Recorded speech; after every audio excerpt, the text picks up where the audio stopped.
Hello.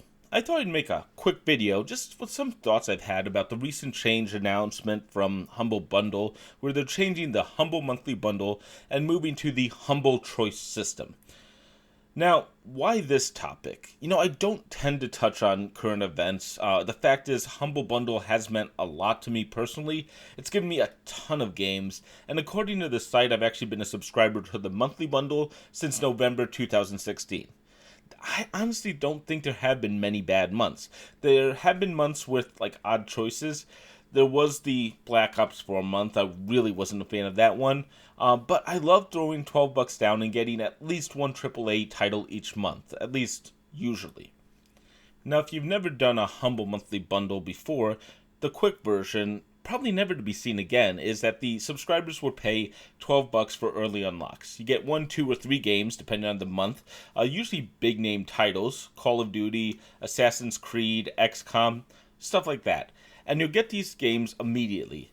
Sometimes there are other games revealed as the month goes on, but the idea is that you're getting these games permanently in your collection, usually on Steam. They have done Battle.net, they have done Uplay before, but these games are yours to keep forever, even if you cancel your subscription after that month. Is that all? Well, at the end of the month, the first Friday of the next month, you get the reveals.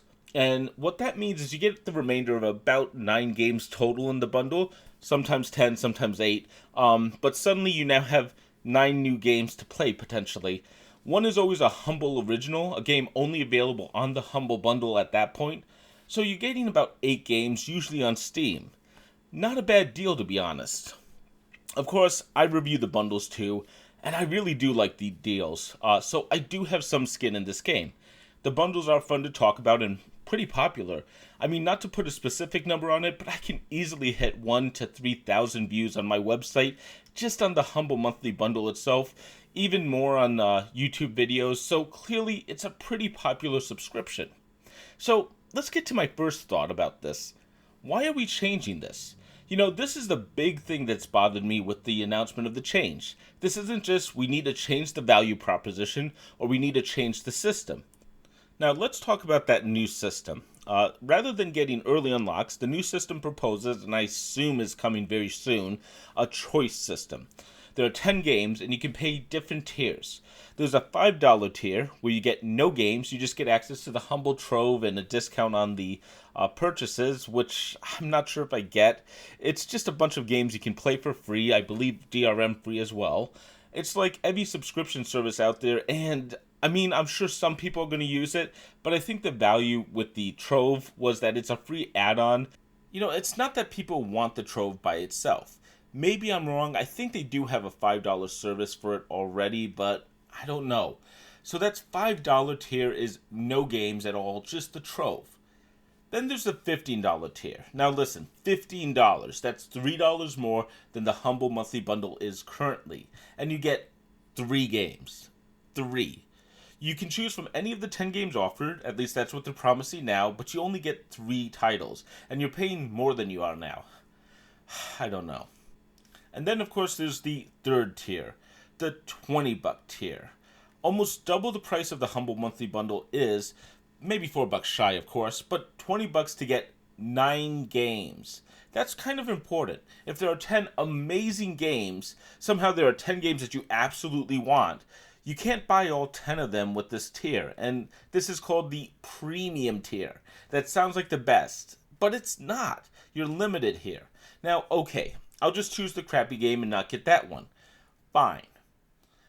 Finally, we have the weird part. If you're currently a subscriber to the Humble Monthly Bundle, you're grandfathered in to get the classic tier. That's $12 like now, and you get all 10 of these games. There's no other way to get all 10 games. I mean, I can't understand this move. Why not let me pay $25 and get all the games I want? It doesn't make a lot of sense. So let's go back to my first thought. Why change? Now, there are 2 reasons I can think of. The first is Humble probably isn't making a ton of profits here. Getting a major title every month costs a decent amount of money, and deals have to be made.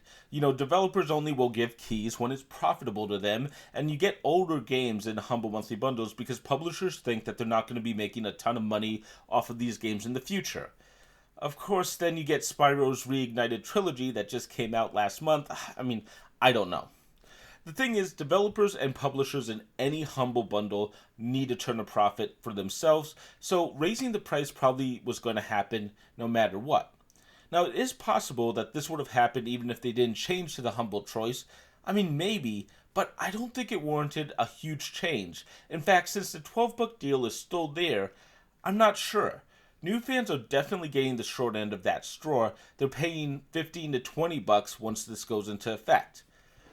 On the other hand, the move from the early unlocks to flat out giving games is one I think people probably have asked for. Not fans who already liked the Humble Monthly Bundle, but people who heard the idea of the Humble Monthly Bundle and dislike having reveals at the end when you can't buy the bundle anymore, or, buyer's remorse or so on.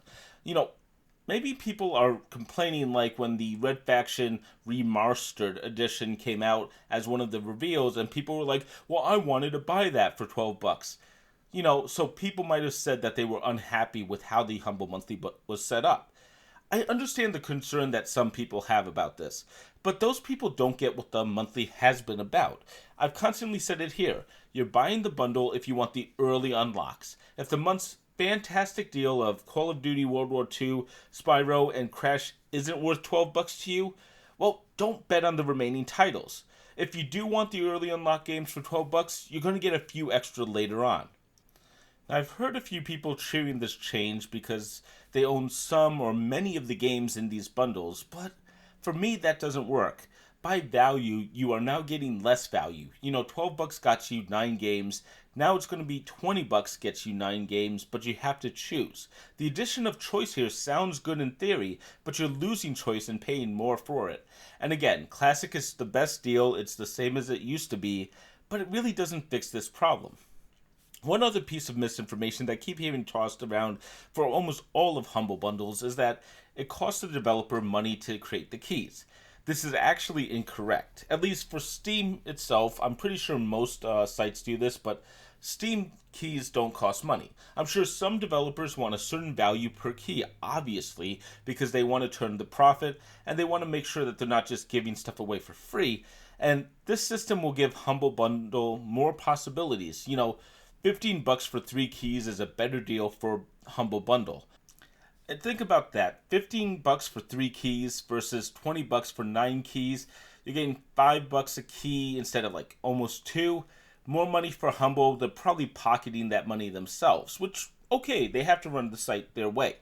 But I don't think this also fixes stuff like key resellers, or you're spending 12 bucks or 20 bucks and getting potentially 9 or 10 big games to resell is always going to be a bulk deal that these reseller sites are going to be looking for. Now, I don't know why they're making this change. Perhaps they'll say eventually, more likely not, but the fact is, this is an odd choice to evolve the Humble Monthly Bundle. I just feel like it's a huge step back.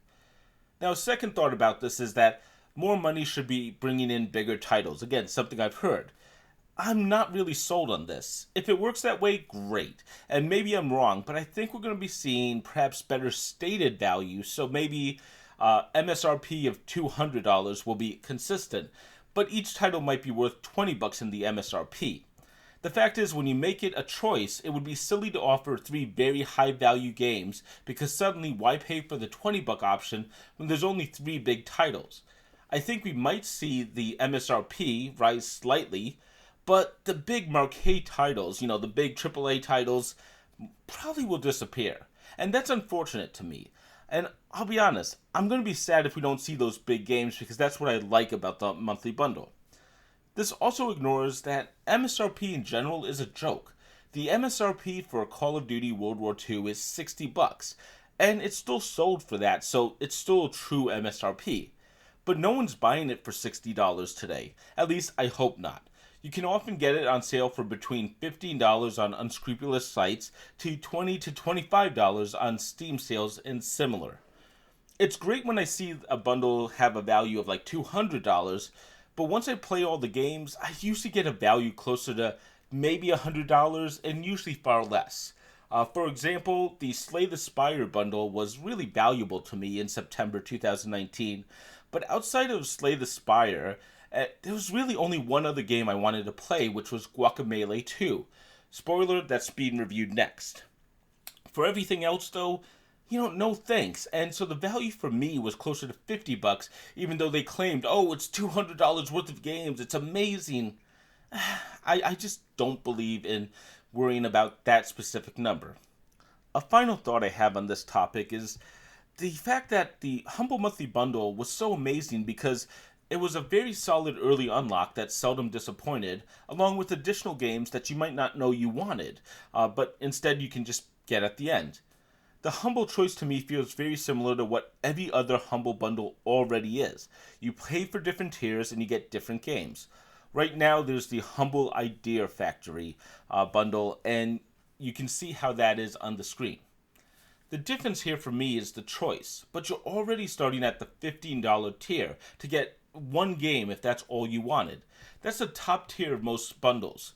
Also, this isn't called the Humble Monthly Bundle anymore, so certain promises made about the Humble Monthly Bundle, the big one to me is that the games in it will never be repackaged from other offers, are gone.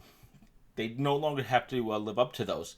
And admittedly, that promise had been walked back before at least once.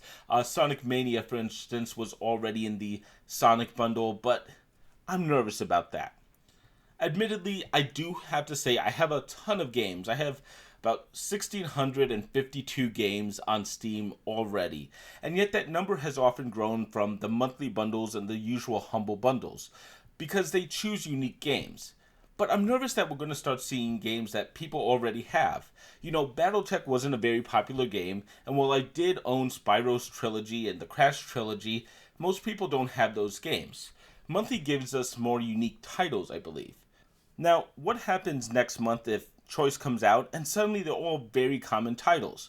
What happens when there's no AAA games anymore, or that the surprise is weak? I mean, I don't know what to tell you, and I can't guarantee what's going to happen, but I can think of some awful possibilities and not many improvements to the already established Humble Monthly system.